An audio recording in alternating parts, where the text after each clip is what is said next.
बने, चौकन्ने रहे।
सारे जहां में धूम के इस एपिसोड में नाजरीन मैं मनिल आपका खैर मकदम करता हूं।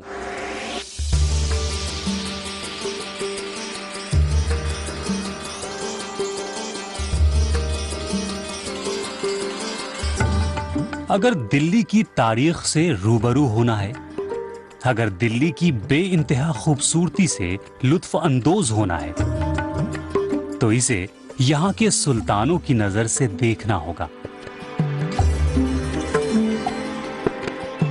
और अगर सुल्तानों की नजर से दिल्ली को देखना है, तो फिर यहाँ की इमारतों की जुबान पढ़नी होगी।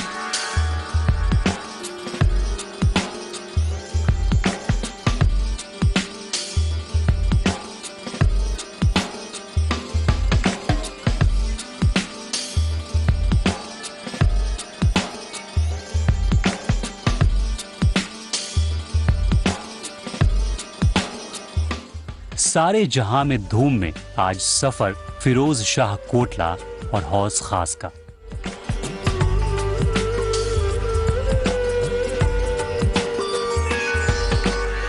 दिल्ली के शहरों और इमारतों की तारीख जानने के लिए माजी के झरोखे में झांकने की जरूरत है।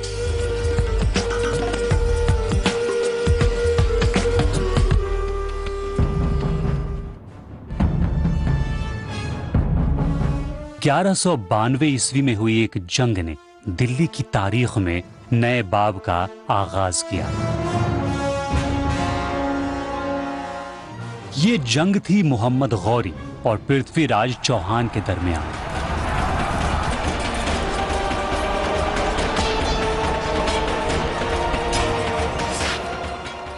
जंग का नतीजा मोहम्मद गौरी की फतह और पृथ्वीराज चौहान की शिकस्त की शक्ल में तारीख में रकम हो गया। और यहीं से शुरुआत हुई सल्तनत दौर की, जिसने हिंदुस्तान और हिंदुस्तान की तारीख को बेहद मुतासिर किया। 300 साल से ज्यादा का अरसा सुल्तानों के नाम रहा। 1206 ईस्वी से लेकर 1526 ईस्वी तक सुल्तानों की हुक्मरानी रही। इस दौरान 5 सुल्तानों ने तख्त संभाला। यूं तो ये दौर बेहद अहम रहा, लेकिन 1320 ईस्वी से 1414 ईस्वी का दौर तुगलक और उनके जरिए बनाई गई हसीन इमारतों के लिए याद रखा जाएगा। इसी दौर में दिल्ली को बेहद दिलकश और हसीन इमारतें मिली। तुगलक खानदान के गयासुद्दीन तुगलक एक बेहद ज़हीन सुल्तान के तौर पर जाने जाते हैं, लेकिन 1325 ईस्वी में उनकी मौत के बाद दिल्ली का तख्त मोहम्मद बिन तुगलक को मिला। यही वो दौर था जब तुगलक अपनी हुकूमत का दायरा वसी कर रहे थे और अपनी बहादुरी और हुक्मरानों की शोहरत की वजह से ये दौरे हुकूमत बेहद हर दिल अजीज था। लेकिन फिर अचानक मोहम्मद बिन तुगलक की मौत हो गई। दिल्ली के सजीन सुल्तान मोहम्मद बिन तुगलक की मौत के बाद फिरोज शाह तुगलक ने दिल्ली की बागडोर संभाली। और अगर तारीख के सफ़ों को देखें तो ये कहना गलत ना होगा कि दिल्ली को ऐसा पहला सुल्तान मिला था जिसने शहर की तकदीर बदल दी। इमारतों की तामीर के लिए यह दौर जाना जाता है और यही वो दौर था जब हिंदुस्तानी तर्ज तामीर में इस्लामिक आर्किटेक्चर की झलक साफ नजर आने लगी। तामीर के शौकीन फिरोज शाह तुगलक को शहर बसाने का भी शौक था और इसी शौक का नतीजा था दिल्ली का 5वां शहर फिरोजाबाद। वक्त के साथ फिरोजाबाद का नाम भी तब्दील हो गया और आज फिरोज शाह कोटला के बाक़ियात में फिरोज शाह तुगलक के तामीरी शौक की झलक साफ नजर आती है।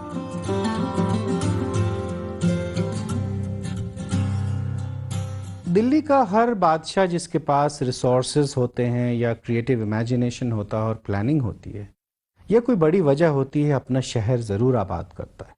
फिरोज शाह तुगलक ने भी अपना एक शहर आबाद किया 14वीं सेंचुरी में, जिसे फिरोज़ाबाद के नाम से जाना जाता था उस वक्त, और इस वक्त फिरोज शाह कोटला कहा जाता है। ये एक बहुत बड़ा और ख़ूबसूरत शहर था। इसके अंदर कई बिल्डिंग्स थीं और इंपीरियल पैलेस था जो इस वक्त रिंग रोड से गुजरते हुए देखा जा सकता है, जिसमें एक जामा मस्जिद थी, एक पब्लिक लाइब्रेरी थी, एक धूप घड़ी थी। अशोकन पिलर फिरोज शाह तुगलक ने ला करके वहाँ खड़ा किया था, जिससे अंदाज़ा लगता है कि उसको इंडिया की एंशिएंट पास्ट में भी दिलचस्पी थी। उस शहर में एक अस्पताल था जिसमें एक अलग वार्ड था मेंटली सिक लोगों के लिए, जो शायद पहले कभी जिसका जिक्र नहीं मिलता है। ये शहर फैला हुआ था इस वक्त जो हिंदोराव है वहाँ तक, और वहाँ एक शिकारगाह थी फिरोज तुगलक की। वहाँ से ले कर के ये समझिए नदी के किनारे तक फैला हुआ था। बहुत ही बड़ा शहर था और हमें उस वक्त की किताबों में ये मिलता है कि फिरोज़ाबाद और कुतुब मेहरौली के बीच में उसी तरह का ट्रैफिक था जिस तरह का आज गुड़गांव और दिल्ली के बीच में मेट्रो में है। हर सुबह को फिरोज़ाबाद के सामने लोगों की भीड़ लगी रहती थी, जो अलग अलग सवारियों में बैठ करके कुतुब मेहरौली जाते थे और वहाँ के लोग यहाँ काम करने आते थे। और गाड़ियों के किराए भी दिए हुए हैं कि अगर आपको बैलगाड़ी से जाना है तो इतने पैसे लगेंगे, अगर आपको पालकी से जाना है तो इतने पैसे लगेंगे, अगर आप घोड़े पे सवार होके जाना है तो इतने पैसे लगेंगे। तो इसका मतलब ये है कि उस वक्त दो बड़े शहर, एक नया शहर फिरोजाबाद का और एक पुराना कुतुब मेहरौली का, ऐसे थे जिनके बीच काफ़ी ट्रैफिक था और बीच में जो छोटे मोटे शहर थे वो पता नहीं कितना प्रॉस्पर कर रहे थे। लेकिन ये दो मेजर शहर 14वीं सेंचुरी तक, यानी तैमूर ने जब हिंदुस्तान में आकर के दिल्ली को बर्बाद किया, उस वक्त तक ये दोनों शहर बहुत अच्छे और आबाद थे। दिल्ली पर तकरीबन 100 साल तक तुगलक खानदान ने हुकूमत की। इस दौरान गयासुद्दीन बिन तुगलक, मोहम्मद बिन तुगलक और फिरोज शाह तुगलक ने हुक्मरानी की। लेकिन इन तीनों में फिरोज शाह तुगलक को ही तामीर का शौक रहा। उनके इस ज़ौक़ और शौक की निशानियां आज भी दिल्ली में मौजूद हैं। जब कभी कोई इन इमारतों में आएगा तो ये दरो दीवार अपने अहद की तारीख बयान करेंगी, हालांकि अब महज वाक़यात ही मौजूद हैं।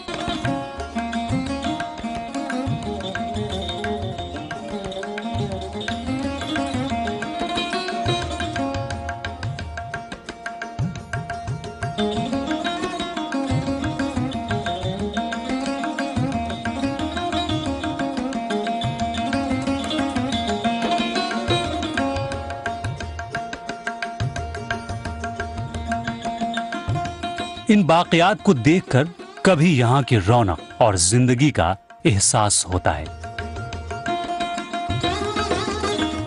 यूं तो यहाँ सयाह कम ही आते हैं, लेकिन जो भी आते हैं वो इस इमारत के खूबसूरत माजी से रूशनास होते हैं।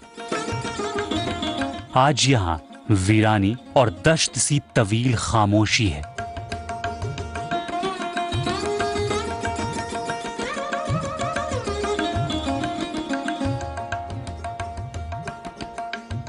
लेकिन इस खामोशी में भी फिरोज शाह तुगलक के दौर की यादें और उसकी सरगोशियां जरूर सुनाई देती हैं।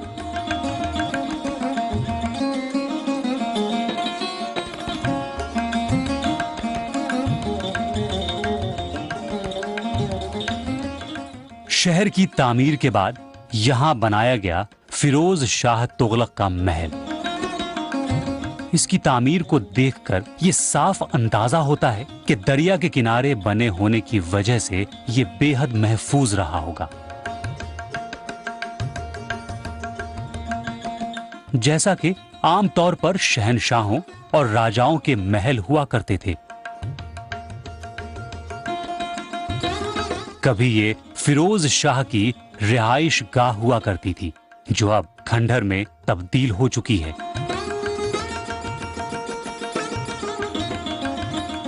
इसकी तामीर भी बड़े पत्थरों को जोड़कर दीवारों और दरवाजों की शक्ल में की गई थी।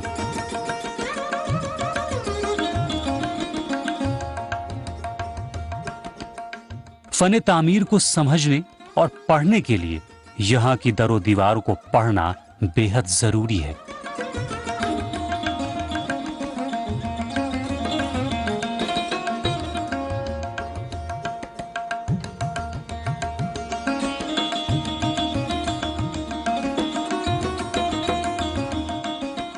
पंद्रह मीटर ऊंची दीवार इस किले के चारों तरफ हुआ करती थी। ये बाहर की तरफ थोड़ी झुकी हुई थी।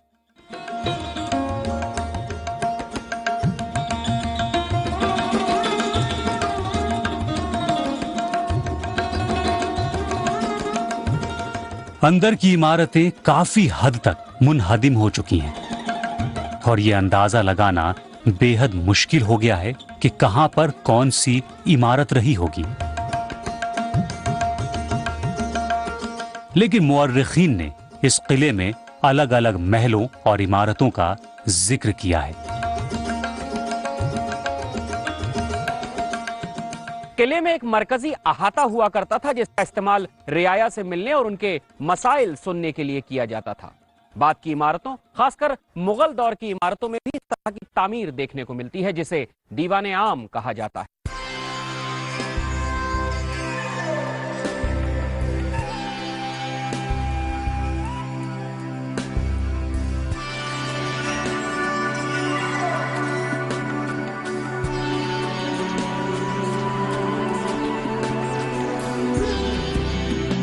किले में सुल्तान के बेहद खास दरबारियों और बड़े ओहदे पर फायज लोगों के आलीशान महल हुआ करते थे। किले की रिवायत के मुताबिक यहाँ भी सुल्तान का दरबार हुआ करता था, जहाँ वो अपने मुशीरों के साथ सलाह मशवरा किया करते थे। फिरोज शाह हमेशा अपने वजीरों और मुशीरों को अपने आसपास रखना चाहते थे और इसीलिए उनके महल के करीब ही छज्जा महल बनाया गया था। ये महल खास तौर पर सुल्तान के दरबारियों के लिए तामीर किया गया था।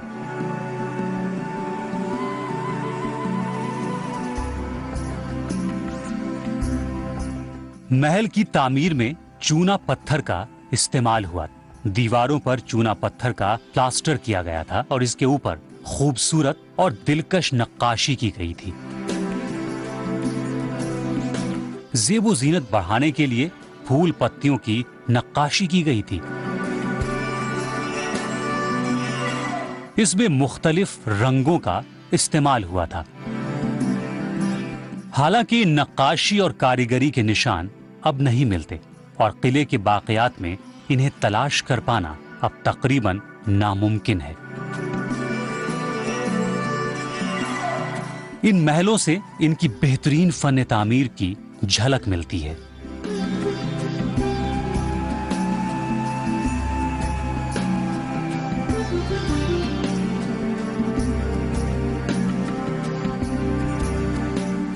हालांकि दरवाजे टूट चुके हैं, लेकिन इसके ऊपर रोशनदान अब भी मौजूद है।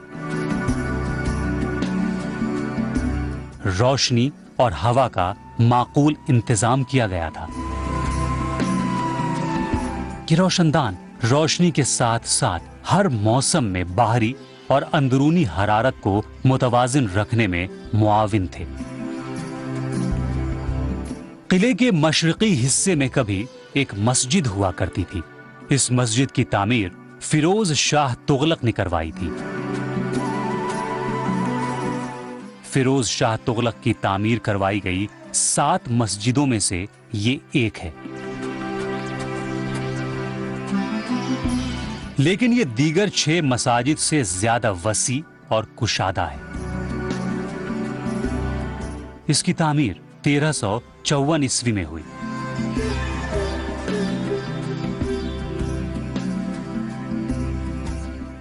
अगर आप मस्जिद की निचली मंजिल में आए तो यहां छोटे छोटे कमरों की निशानियां मिलेंगी। गालिबन इन्हीं कमरों की बुनियाद पर मस्जिद की तामीर करवाई गई थी। हालांकि यह मस्जिद अब मुनहदिम हो चुकी है, लेकिन इसकी मगरबी दीवार को देखकर इसके वसी होने का बखूबी अंदाजा लगाया जा सकता है।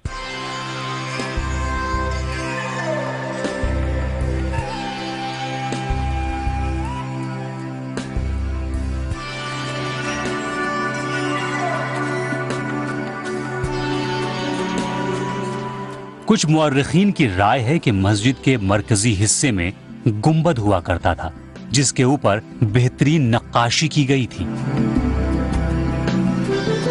लेकिन अब न तो वो गुंबद है और न ही वो नक्काशी। अगर कुछ है तो तारीख के सफ़हों में इनके बयानात और बाक़ियात। नई तामीरात के अलावा फिरोज शाह तुगलक को पुरानी इमारतों से भी बेहद लगाव था और इस दौर में कई इमारतों की मरम्मत भी की गई। मस्जिद के करीब ही पिरामिड की शक्ल में एक 3 मंजिला इमारत है। इस इमारत के ऊपर अशोक की लाट भी है। 23 मीटर ऊंची इस लाट को फिरोज शाह ने अंबाला से मंगवाया था। इस लाट के ऊपर रंगीन पत्थरों से नक्काशी भी की गई है और साथ ही इस पर अशोक की बहादुरी के दास्तान भी नक्श हैं। इस इमारत की पहली और दूसरी मंजिल पर छोटे छोटे कमरे बने हुए हैं और यहीं से एक रास्ता ऊपर की तरफ जाता है।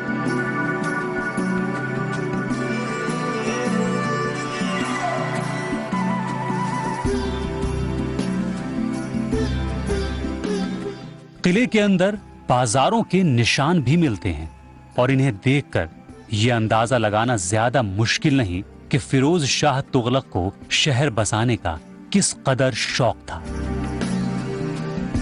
रियाया को जरूरत की अशिया के लिए बाहर न जाना पड़े, इस मकसद से यहां बाजार बनवाए गए थे। हालांकि किले की तरह ही अब यह बाजार भी खामोश तमाशाई है, जो माजी के दंगलके में धीरे धीरे गुम होते नजर आ रहे हैं। इन बाक़ियात में एक बावली है जो अपने अहद की निशानी के तौर पर मौजूद है। उस दौर में जब भी कोई शहर बसाया जाता था तो पानी की किल्लत न हो, इस ख्याल से बावली की तामीर जरूर कराई जाती थी। फिरोज शाह तुगलक ने भी कई बावली की तामीर करवाई जो अब खुश्क हो चुकी हैं।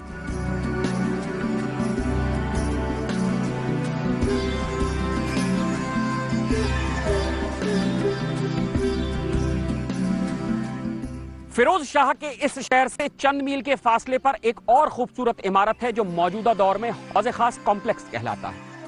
तामीर के अलावा फिरोज शाह को तालीमी इदारों का भी शौक था। इसी ख्याल से उसने हौज़े खास में एक मदरसे की तामीर करवाई थी।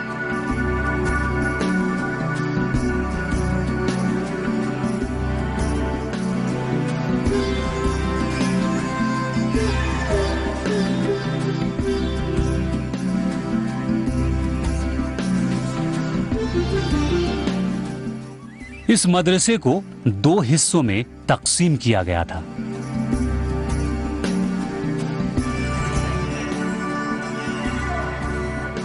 आज भी शुमाली और मगरबी 2 हिस्से देखे जा सकते हैं। इनकी तामीर सुतूनों के सहारे की गई थी, जिनके ऊपर कमरे बने हुए थे।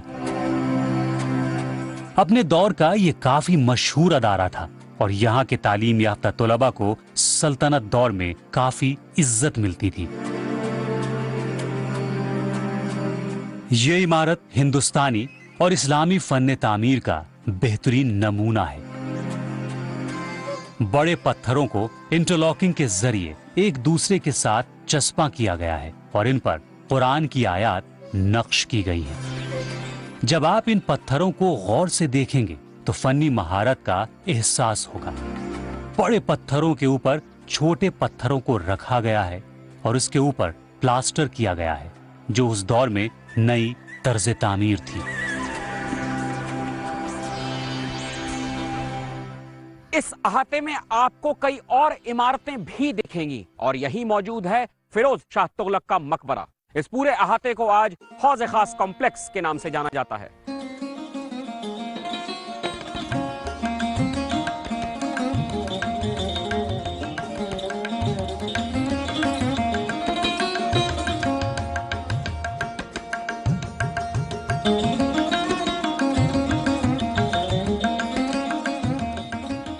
दूर से देखने पर सबसे बड़ा गुंबद फिरोज शाह तुगलक के मकबरे का है। इस मकबरे की तामीर 1350 ईस्वी में की गई थी। अंदर रोशनी का माकूल इंतजाम किया गया था। हर वक्त ये मकबरा रोशन रहता था। गुंबद के अंदरूनी हिस्से में कुरान की आयत नक्श की गई थी। 1388 ईस्वी में फिरोज शाह की मौत हो गई और वो अपनी आखिरी नींद इसी मकबरे में ले रहे हैं। मकबरे से मगरिब की तरफ तकरीबन 65 मीटर में फैली हुई ये इमारत, शुमाली हिस्से की तरह यहां भी दोनों मंजिल पर कमरे बने हुए हैं। निचली मंजिल पर छोटे छोटे कमरे बने हुए हैं जिसमें मदरसे के तलबा रहा करते थे। इन कमरों में रोशनी और हवा का माकूल इंतजाम किया गया था। कमरों में झरोखे बनवाए गए थे। यहां से ठीक सामने मेहराब नुमा कमरे बने हुए थे जो अब मुनहदिम हो चुके हैं। इस अहाते में एक तालाब भी है जो अलाउद्दीन खिलजी के दौर का है। अलाउद्दीन खिलजी ने जब अपना शहर सीरी बसाया था तो वहां के बाशिंदों के लिए पानी का इंतजाम इसी तालाब से किया था। 14वीं सदी में फिरोज शाह तुगलक ने इस तालाब को फिर से बनवाया।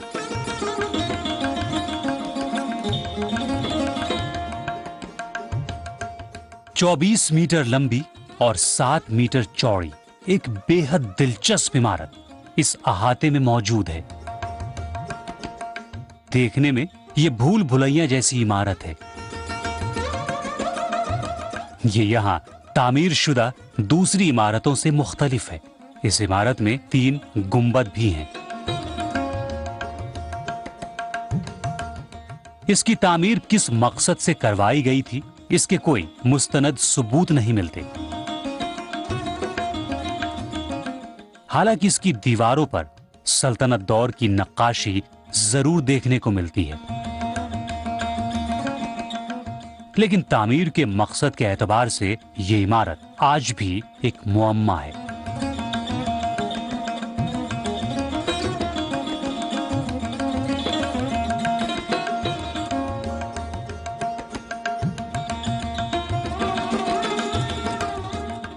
इस 3 गुंबद वाली इमारत के करीब ही एक मस्जिद की तामीर भी करवाई गई थी। आमतौर पर उस दौर की इमारतों में मस्जिद जरूर होती थी। यहां भी मदरसे के तलबा के लिए मस्जिद बनवाई गई थी। आमतौर पर जो मस्जिद तामीर की जाती है उसकी मगरबी दीवार बंद होती है, पर यह मस्जिद इस मामले में मुख्तलिफ है। इसकी मगरबी दीवार में मेहराब हैं और साथ में जीने भी हैं जो तालाब से मुत्तसिल हैं।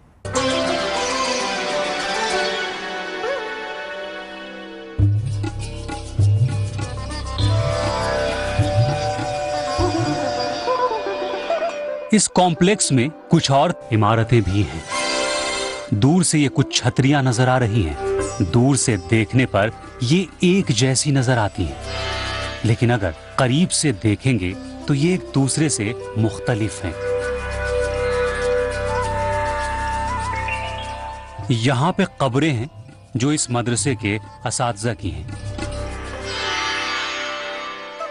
लाल पत्थरों से बनी इन छतरियों को छोटे छोटे पत्थरों के सहारे जोड़कर बनाया गया है। जबकि ऊपरी हिस्सा बड़े पत्थरों के सहारे तामीर किया गया है। यह फन तामीर के कायदों के बरअक्स है, जहां बड़े पत्थरों के प्लेटफॉर्म पर छोटे पत्थरों को रखा जाता है। तामीरी एतबार से तुगलक का अहद काफी अहम है। इसी दौर में कई नायाब और बेहतरीन इमारतें बनी हैं, शहर बसाए गए, आबादियां फैली। हिंदुस्तान की तारीख तुगलक के तामीरी शौक को कभी फरामोश नहीं कर पाएगी। ये वो दौर था जब इस्लामी फन तामीर और हिंदुस्तानी फन तामीर के इम्तिजाज से कई बेहतरीन और दिलकश इमारतें तामीर हुई। हिंदुस्तान अपने इन सुल्तानों का हमेशा एहसानमंद रहेगा। मेमारों के शौक, संगतराशों और कारीगरों की फन्नी सलाहियतों ने ऐसे ऐसे शाहकारों को जन्म दिया जो हिंदुस्तान के माथे पर अजमत का ताज बनकर जड़ गए। सारे जहां में धूम आपको ऐसी ही इमारतों और उनकी जबान से रोशनास कराने की काविश है। अगले एपिसोड में एक और इमारत और उसकी तारीखी अजमत के साथ हाजिर होंगे। तब तक के लिए मुझे दीजिए इजाजत। खुदा हाफिज।